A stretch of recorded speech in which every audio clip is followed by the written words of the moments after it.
And one of the extraordinary things about this movement is the way that ordinary people understand the words and the insiders understand the words. So if by transphobia you meant, mocking and hating and attacking and insulting somebody who presents as a member of the opposite sex or asks you to call them by a name or pronouns that belong to the opposite sex, that's obviously very bad. And we've had laws stopping that in this country for a quarter century. America's very behind on that. But that's not what they mean by transphobia. What they mean is arguing that there is actually a thing that's biological sex and it can't be changed. So according to them, I'm a transphobe for just saying human beings come in two types, male and female. That's transphobic. Yeah.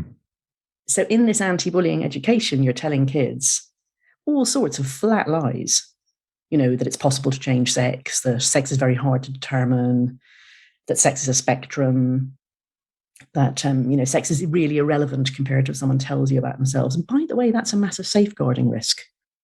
Child safeguarding, I discovered when writing the book, is really behind in America. You really have not properly formulated how you keep children safe from predatory adults.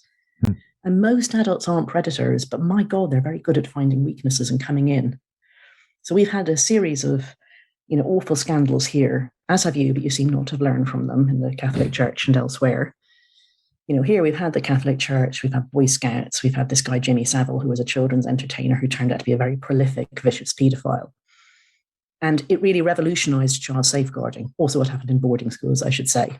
And with child safeguarding, you have to be really very clear what sex people are, because males are really a risk in a way that females aren't.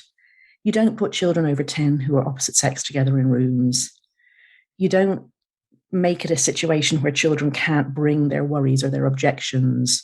You would certainly not accept a teacher who is male presenting himself as female to children and saying he's female. Like, yeah, wear a dress, fine, absolutely grand, grow your hair long, no problem. But everybody has to be really clear about biological reality for safeguarding. And if somebody wants to ask a question, they shouldn't be worrying about getting the wording right, or am I going to get called a bigot if I ask this, or whatever. So all of this is really driven at coaching horses through child safeguarding too. So that's all the schools stuff.